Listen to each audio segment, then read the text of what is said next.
Queridas amigas, queridos amigos, sean todos bienvenidos a este nuevo estreno del Chile que viene, conversaciones contingentes por todas las pantallas y plataformas de Súbela. Estamos en tierra derecha para las elecciones de gobernadores y municipales del próximo mes de octubre, así que hoy queremos conocer cuáles son las propuestas de la candidata del Frente Amplio a alcaldesa de Las Condes, Constanza Schoenhaut. Bienvenida, Constanza, gracias por visitarnos hoy. Hola. Muchas gracias por la invitación. Feliz de estar aquí en Súbela. Bueno, una pregunta que yo sé que es recurrente, pero que es importante analizar y reanalizar, ¿no? Las Condes se ha caracterizado por ser un bastión de la derecha por más de 3 décadas. Como candidata hoy del oficialismo, ¿por qué quiere ser alcalde de esta comuna? ¿Por qué Las Condes con la dificultad histórica que significa, no? Sí, bueno, mucha gente me dio el pésame desde el principio cuando anunciamos esto. Pero la verdad es que considero que no puede haber ninguna comuna en nuestro país que le pertenezca a un partido político previamente, sino que le pertenece a su gente. Y efectivamente Las Condes es una comuna caracterizada, digamos, por...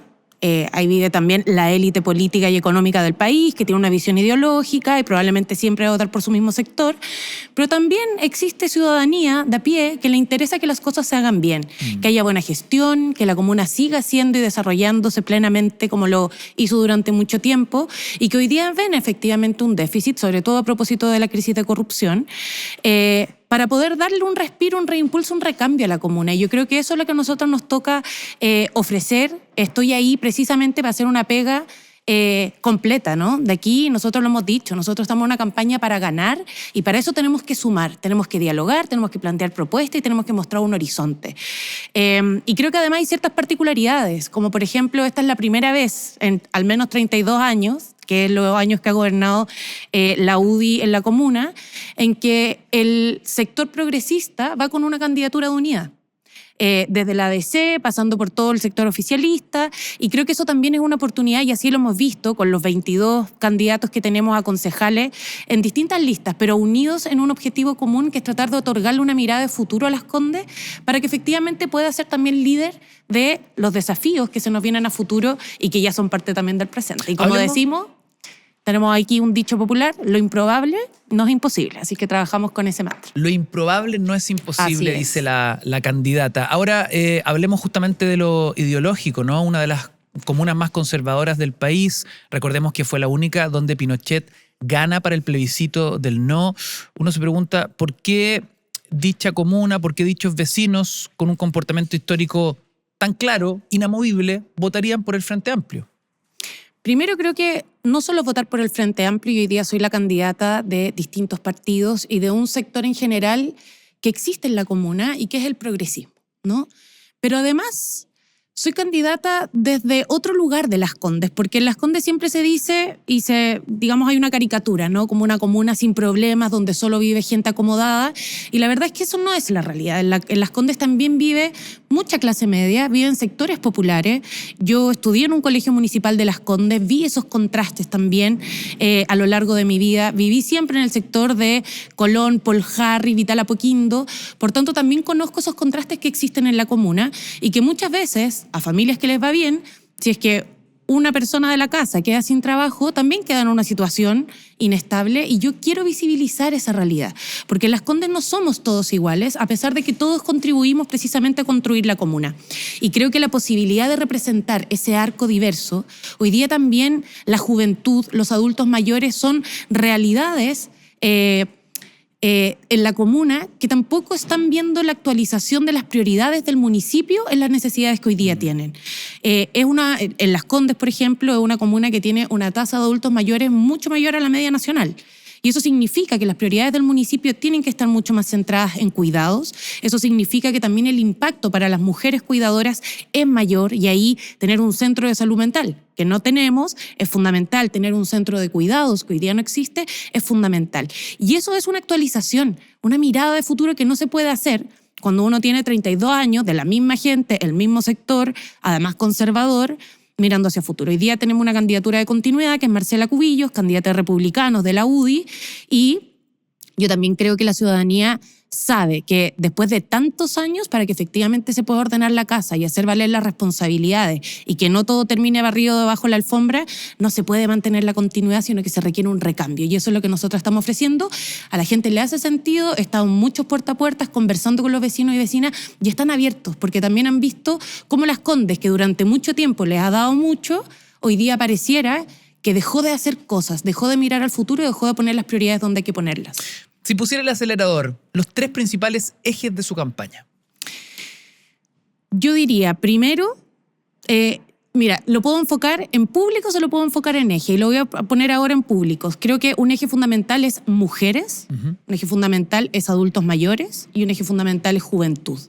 En mujeres principalmente por lo que te contaba antes, ¿no? La pandemia nos dio con claridad la visión de que hay una crisis de cuidado a nivel global y de eso no está exento Chile, no está exento Las Condes.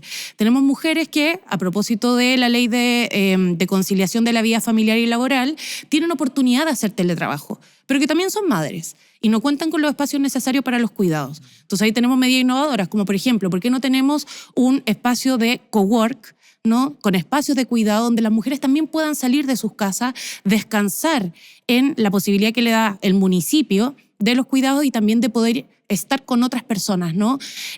Crear, innovar.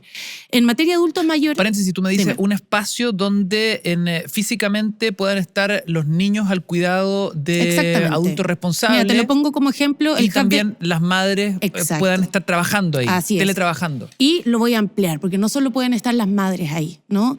Y esto es una conversación que tuvimos además con una fundación que se llama Yo Quiero Estar, que están haciendo un trabajo impecable a nivel nacional, precisamente a través de una necesidad que es la crianza en tribu.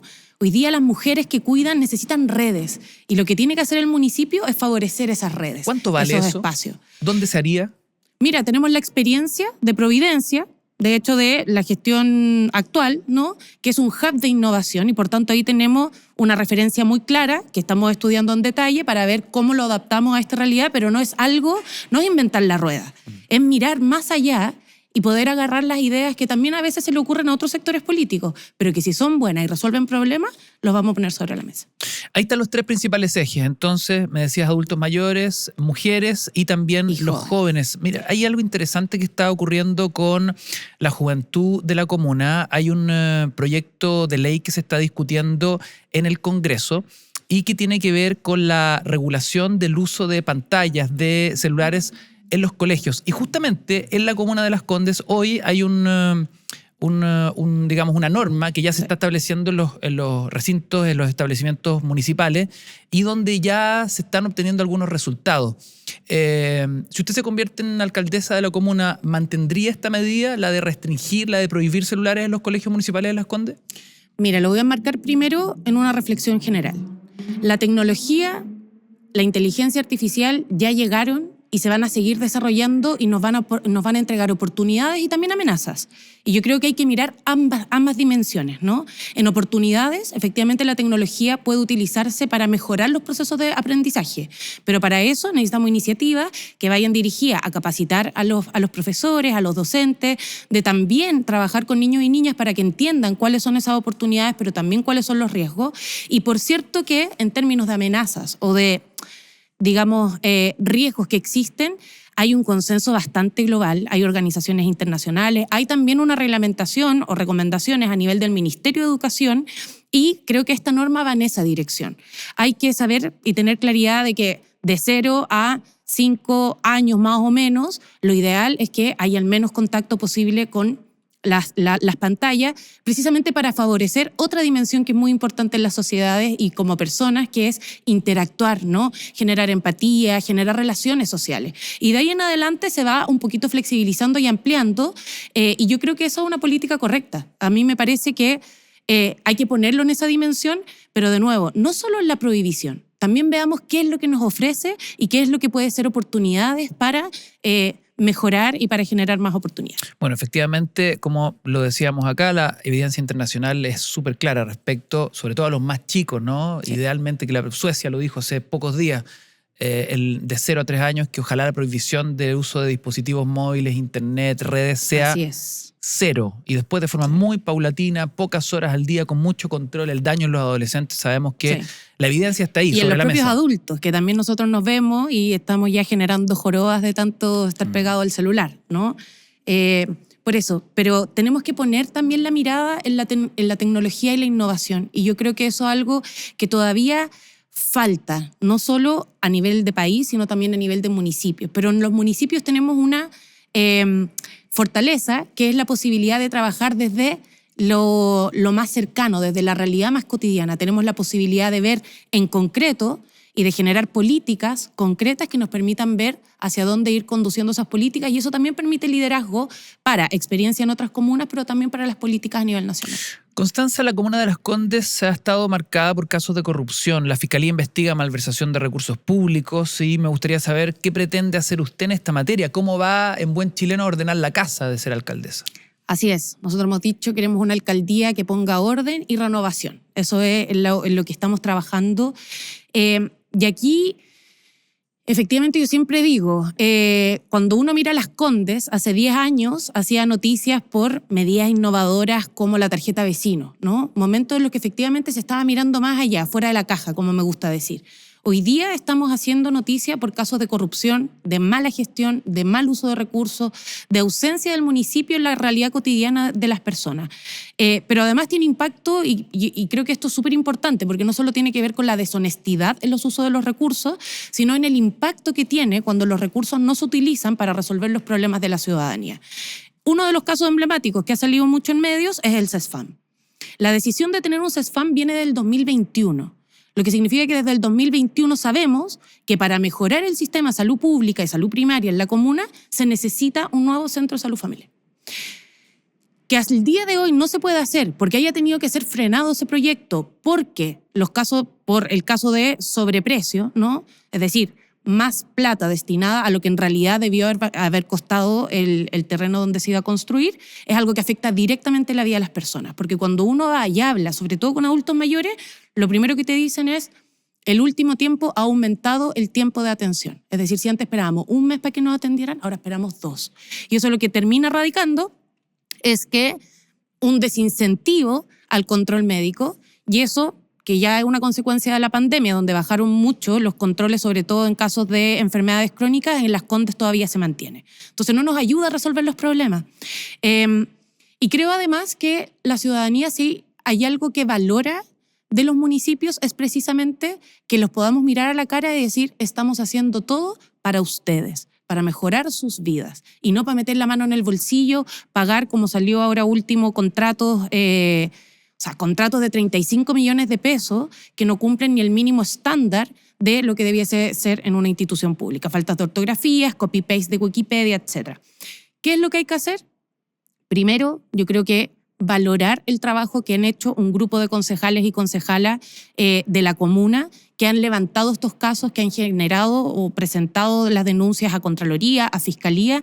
Y creo que ese trabajo con los concejales y concejales independientes del sector político, pero que tengan la convicción de que es necesario ordenar la casa y recuperar las instituciones para la gente, es fundamental y hay que proyectarlo. Lo segundo, que es algo que ya se está empezando a hacer también, es auditorías específicas, no solo para el municipio, sino también para las corporaciones municipales.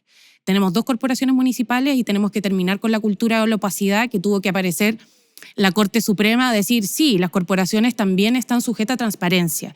No puede ser que no haya transparencia activa en todos los lugares donde se administran recursos públicos. Y por otro lado, creo que hay discusiones súper interesantes, y aquí estamos mirando la comisión asesora que salió el 2023, el año pasado, que lideró María Jara Quemada, ¿no? Donde salieron diversas propuestas para mejorar precisamente transparencia y probidad en las instituciones públicas. Una de ellas es el eje de compliance público, ¿no? Que es: ¿por qué no ponemos los estándares que hoy día existen en el sector privado y también los vamos acomodando en las instituciones públicas? Por cierto, no es llegar, copiar, pegar, pero tenemos que trabajar en cómo se elevan esos estándares con, por ejemplo, medidas como un control periódico, no solamente una vez al año, un control periódico del gasto de los recursos municipales. Por otro lado, no solo publicar el presupuesto, que hoy día es necesario hacerlo, sino también la contabilidad del municipio. Es decir, en qué queremos gastar la plata, pero después en qué se gastó efectivamente la plata. Y eso es algo que a la gente le interesa saberlo.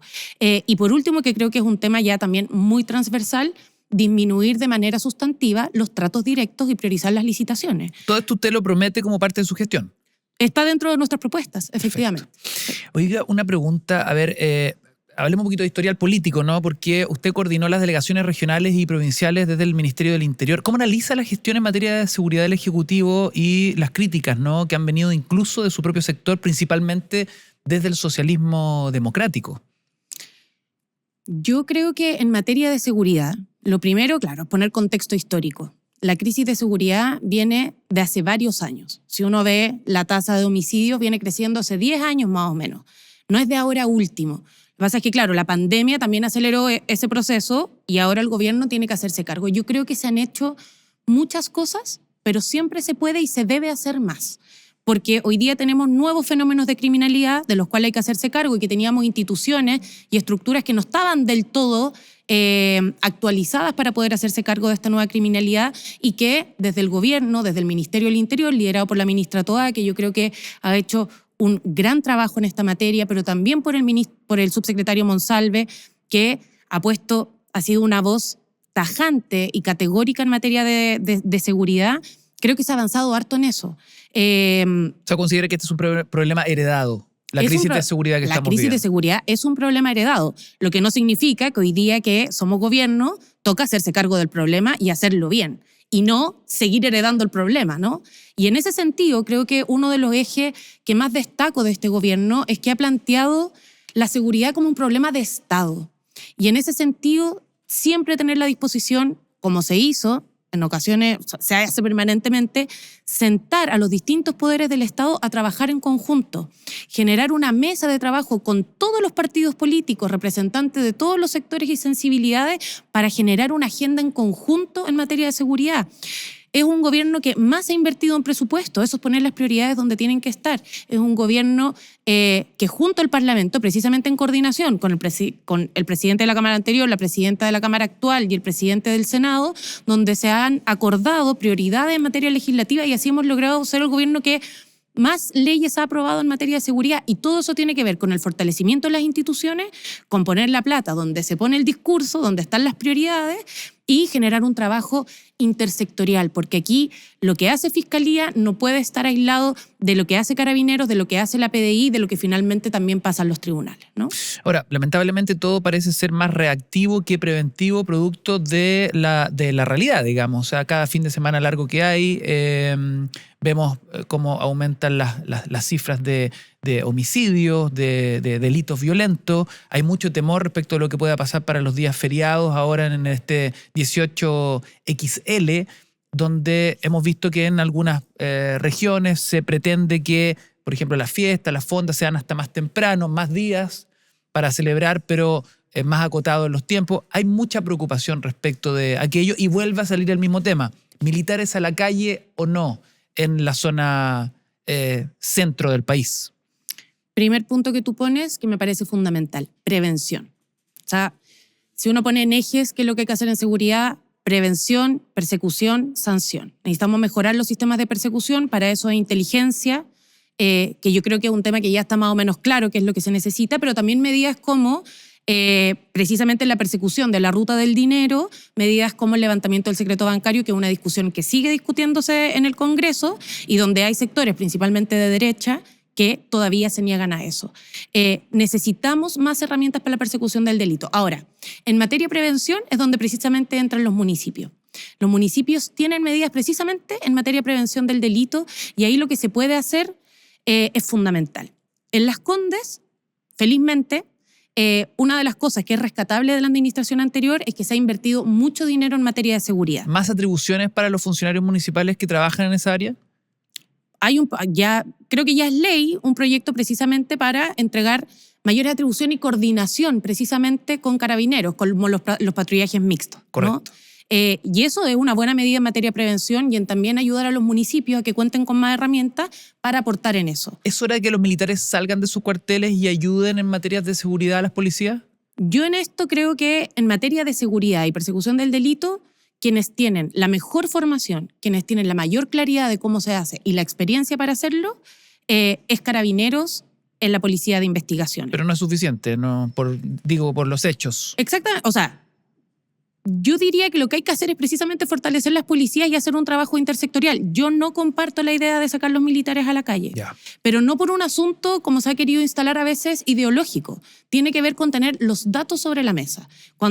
Cada vez que se ha conversado, en el último COSENA que se hizo, donde estaban las Fuerzas Armadas, ellos fueron, como institución, los que plantearon, nosotros no tenemos la formación ni las herramientas para poder hacernos cargo de la seguridad pública. Correcto. Tienen otras funciones. Su formación tiene que ver precisamente para la protección de fronteras, que es lo que se ha hecho en el norte, y por eso me parece tan importante que tengamos claro que no es un asunto, digamos, ideológico, sino que en el norte, a propósito de fronteras como infraestructura crítica, se ha podido de manera efectiva disminuir el ingreso irregular, ¿no?, de migrantes. Cuando tenemos esos datos sobre la mesa, uno dice, funciona. Y si funciona, hagámoslo. Lo que tenemos en materia de experiencias internacionales es que militares en las zonas urbanas no necesariamente han mejorado los datos en materia de seguridad pública. Y si no tenemos esos datos sobre la mesa, si tenemos las propias instituciones diciendo no vamos a hacer mejor esto solo porque tenemos armas más grandes, entonces escuchemos los datos, escuchemos a las instituciones y tomemos decisiones sobre eso. Si estos datos cambian más adelante, volvamos a conversarlo. Pero hasta ahora creo que los datos y la voz de las instituciones han sido muy claros al respecto. Constanza, ¿qué opinión tiene de su contendora, la ex ministra Marcela Cubillos, y que, hay que recordar, va respaldada por toda la oposición? Así es. Bueno, lo primero es... Marcela Cubillos es la candidata de Republicanos y de Chile Vamos, como tú bien lo dices, de todo el oficialismo, y creo que eso es importante porque más allá a veces de el sello independiente que puede aparecer, lo importante es saber con quiénes va a trabajar, quiénes son los que financian, quiénes son finalmente a los que se le va a deber lealtades. Y yo creo que ella, como candidata de continuidad de la actual administración, el problema es que se corre el riesgo precisamente de que todos estos casos de corrupción, de eventual corrupción, de mal uso de recursos, de mala gestión, finalmente esas responsabilidades queden en nada. Como te decía anteriormente, que termine todo barrido debajo de la alfombra. Y yo creo que para cuidar las instituciones y para cuidar la democracia, lo que necesitamos es precisamente que todo lo que tiene que salir a la luz salga a la luz, pongamos orden en el municipio y logremos destinar todos los recursos al bienestar de las personas. Pero además creo que con Marcela Cubillos tenemos visiones distintas de la sociedad. Y tenemos también un recorrido en la política muy distinto. Yo hoy día lo que me interesa es escuchar más a la ciudadanía y poder dar respuestas en una candidatura a el municipio de Las Condes. Yo hoy día lo que veo en la candidata de la oposición es más bien estar peleando por quién tiene el nombre más legítimo con otra candidata. No le he escuchado ninguna propuesta. 2, creo que de los últimos años lo que más hemos aprendido es la importancia del diálogo y que la gente está cansada de la pelea entre políticos y de la mezquindad en la política. Y en eso yo ya llevo 2 debates con todo el resto de las candidaturas de Las Condes, excepto con Marcela Cubillos, que se ha negado a debatir en todas las instancias. ¿Qué destaca de Marcela Cubillos en su larga historia política? Su perseverancia, por cierto. Tiene una visión de país y la defiende, que yo no comparto. Pero al menos transparente en su idea y creo que eso es algo valioso para poder el debate. Pero para plantear la idea hay que ir a los debates, hay que dialogar. Y eso es lo que yo no veo en ella. ¿Y qué opina de la otra Marcela Cubillos? Porque este país se convierte en un meme, ¿eh? No puede ser que en la misma comuna hayan 2 candidatas que lleven el mismo nombre. Hay otra Marcela Cubillos, porque si es que no estaban enterados, que es la candidata independiente dentro del Pacto Izquierda Ecologista Popular. Algo similar está pasando en la gobernación por Santiago, que hay 2 Orrego, digamos.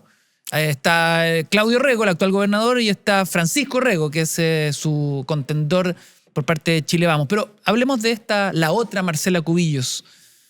¿Qué le parece su otra contendora, digamos? Creo que Marcela Cubillos tiene el legítimo derecho de competir. Y creo que este bullying que le hace la otra Marcela Cubillos, esto es como difícil de explicar. Es como el meme de los Spider-Man, ¿no? Exacto. Pero de la otra Marcela Cubillos creo que no corresponde. Me parece que la contracampaña que le ha hecho es violenta. Y Las Condes lo que quiere es ver cuáles son las propuestas. No quiere saber si es que hay una original o esta sí, esta no. ¿Qué es lo que está proponiendo cada una? Y yo creo que eso es un debate legítimo, es necesario. Estamos ofreciendo una visión para futuro, sobre todo en un momento de Las Condes que es bastante sensible a propósito de los casos de corrupción que hablaba.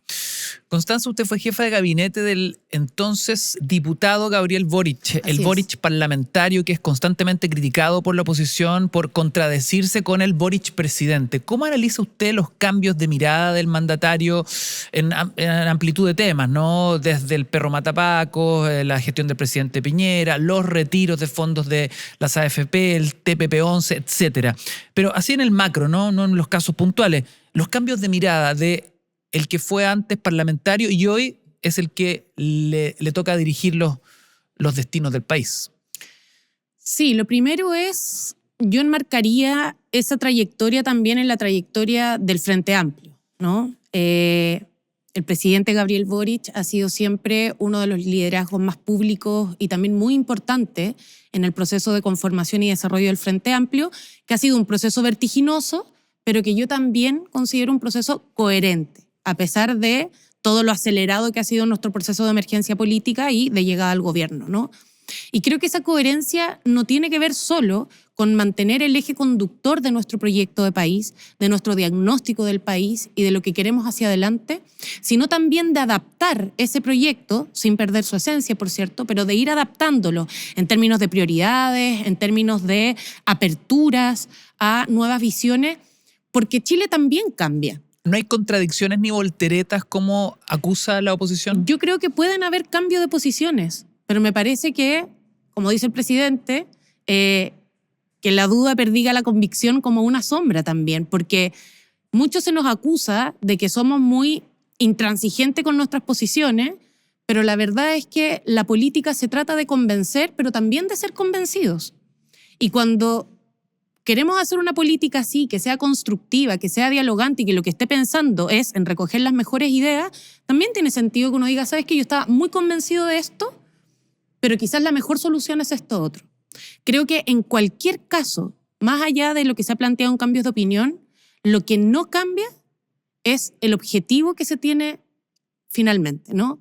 Que es hacernos cargo de la desigualdad, que es mejorar el bienestar de las personas, que es avanzar en derechos, que es avanzar en un Estado social y democrático de derechos, superando el Estado subsidiario que tenemos hoy día, que es profundizar la democracia y también democratizar el poder económico, el poder político y democratizar también el poder social, ¿no? Y creo que esos objetivos siguen vigentes, más allá de que cuando digamos cuál es el mejor camino, uno podría estar convencido de algo en un momento, pero que también puede abrirse a que las soluciones sean otras. Y creo que eso habla bien del presidente y creo que eso también habla bien de nuestro proyecto. Constanza, ya se cumplieron 2 años del triunfo del rechazo. Usted como ex convencional constituyente, ¿qué autocrítica hace del trabajo realizado por su sector en dicha convención? Tiempo suficiente, me imagino, como para poder reflexionar estos 2 años. Por supuesto, he estado permanente de reflexión, pero no solo respecto de esto. A mí me gusta enmarcar y creo que vale la pena hacerlo por honestidad y generosidad con nuestro país, que analicemos el proceso histórico en el que se enmarca la Convención Constitucional y el desenlace en el plebiscito, porque eso no es un hecho aislado. Eso es el resultado de algo previo, que a veces ya no nos gusta hablar, pero que es un estallido social. Y un estallido social que no aparece de la nada, por mucho que, como dijeron algunos, no lo vieron venir, pero ya veníamos hace 10 años atrás, desde el 2006, en un proceso creciente de movilizaciones sociales.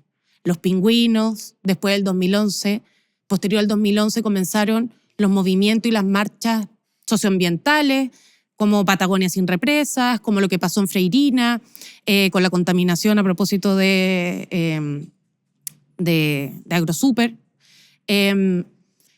Después tuvimos el 2018 el movimiento feminista, el movimiento de mujeres contra el acoso, el abuso en el marco también global del Me Too, ¿no? Y todo eso culmina finalmente el 2019 en un estallido social que no olvidemos que cuyas demandas eran apoyadas transversalmente por la ciudadanía. No olvidemos que el año 2019 estuvo marcado también por la marcha más grande de la historia de Chile. Y eso no es el Frente Amplio. De hecho, yo creo que en ese proceso precisamente la ciudadanía estaba impugnando políticamente a todos los sectores políticos, incluyendo al Frente Amplio.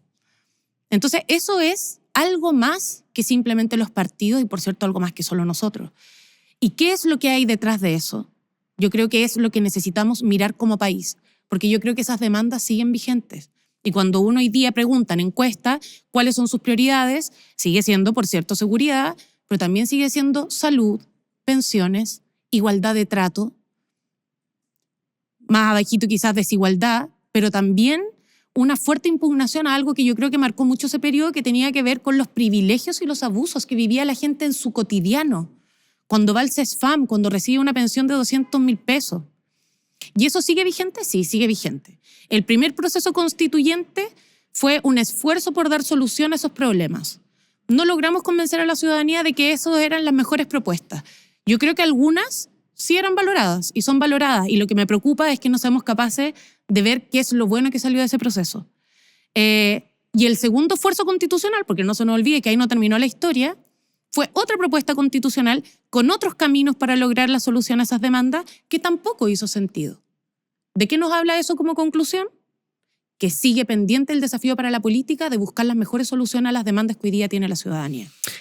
El también exconvencional Patricio Fernández dijo ayer en Radio 13C, abro comillas, hubo intolerantes que impidieron que esto funcionara. Se impuso el resentimiento. Los que venían del margen llegaron con mucha furia a cobrar. Se fue convirtiendo en un reality. Cada uno le hablaba a sus barras bravas. ¿Concuerda con ese diagnóstico? Mira, lo primero que voy a decir de eso, que me parece, creo, detrás de la reflexión acertado, es que en la convención no todos tuvimos el mismo rol. Yo me considero de parte de un sector que hizo esfuerzos permanentes por el diálogo y por lograr acuerdos. Sobre todo por la posición en la que quedaba el Frente Amplio. Primero, en las discusiones que eran con mayoría simple, pero después también en las discusiones y las decisiones que eran por 2/3. Y en eso siempre tuvimos la disposición a llegar a los mejores consensos, a abrir puentes, y eso es lo que ha caracterizado mi historia política y que la sigue caracterizando.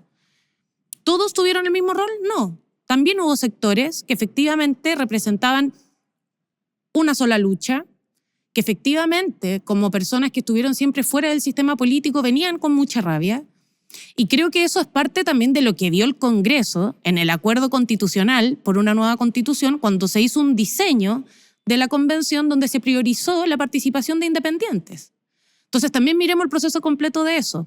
¿Por qué la composición de esa convención fue esa? Y cuando se priorizaron los independientes, por cierto, que hubo mayores dificultades para ir logrando acuerdos con todos. Cuando tú tienes una persona donde su lucha y su sentido de pertenencia en la convención es el agua, y tenemos que discutir también sistema judicial, tenemos que discutir Corte Suprema, tenemos que discutir carabineros, seguridad, derechos, etcétera. Claramente ahí hubo dificultades para eso. Yo le escuché a Patricio Fernández en una entrevista que me hizo un poco sentido, que en la convención hubo, no sé si lo voy a citar bien, pero que en la convención hubo mucha representatividad, pero pocas herramientas para la gobernabilidad, es decir, para la construcción, digamos, y que en el segundo proceso hubo mucha gobernabilidad porque ahí lo que se priorizó fueron los expertos y los partidos políticos y no los independientes, pero faltaba representatividad. Un proceso inverso, pero poco equilibrado ambos. Exacto, y entonces lo que yo diría es, bueno, aprendamos de eso también y veamos cuál es, no solo para eventualmente una discusión constitucional para adelante, sino para también la discusión de sistema político que se está dando en el Congreso, cómo buscamos el mejor diseño institucional que permita representatividad y gobernabilidad. Ahora, para entender tu punto, ¿concuerdas con lo que dice Patricio Fernández respecto de por qué fracasó el proceso? ¿Tiene que ver porque se impuso el resentimiento, porque los que estaban al margen llegaron a cobrar, porque se convirtió en un reality donde se le hablaba solo a cada barra? ¿Estás de acuerdo con ese diagnóstico o pasa porque no se comunicó bien las propuestas o porque simplemente las propuestas no eran buenas? Yo creo que es de todo un poco. No creo que los procesos se expliquen solo por una causal. Creo que algo que nunca hablamos tiene que, o sea, claramente una de las cosas que yo aprendí es cómo el rol de 1, 2 o 3 personas de 155 pueden generar un impacto transversal en una institucionalidad. Porque no todos fuimos... a votar desde la ducha. Exacto. Por ejemplo, uno, nos tomamos con mucha seriedad el proceso. Entonces, uno marca el todo. Y yo creo que eso hay que entenderlo muy bien en la política y que todos y todas que quieran participar en la política tengan conciencia de eso también. Pero también hubo otros factores como lo que tú dices. Creo que la institucionalidad que se le dio a la convención también fue débil. Por ejemplo, para poder comunicar. Y también creo que tiene que ver con lo que ocurrió afuera, porque no olvidemos que también hubo noticias falsas. Cuando decían que se iba a quitar la casa o que iban a poner migrantes en tu casa, y eso generó también mucho temor. Y por cierto, probablemente había malas propuestas también, como también habían buenas. Y yo creo que hay que mirarlo como de una mirada más integral, porque si no, no vamos a aprender. Ahora, ¿qué es lo que más se dijo como crítica y que quedó, digamos, para la historia? Es la capacidad de diálogo, ¿no? La importancia del diálogo. Y entonces ahí también me gustaría que miráramos al frente al segundo proceso constitucional y en diciembre, así como discutimos hoy día, le hagamos esta misma pregunta de cuál es la autocrítica que se hace la oposición de hoy que apoyó un proceso que tampoco dialogó con nadie. Claro, lamentablemente los únicos que dialogaron fueron los expertos, pero que a la luz de los resultados entonces, no sirvió de mucho. Entonces yo pregunto, republicanos y Chile Vamos, que tenían los 2/3 y que criticaron fuertemente, según ellos, la falta de diálogo al proceso anterior, ¿tuvieron disposición de diálogo? Y creo que ahí la falta es más grave, porque ya teníamos un proceso anterior. Por tanto, el aprendizaje era mucho más evidente.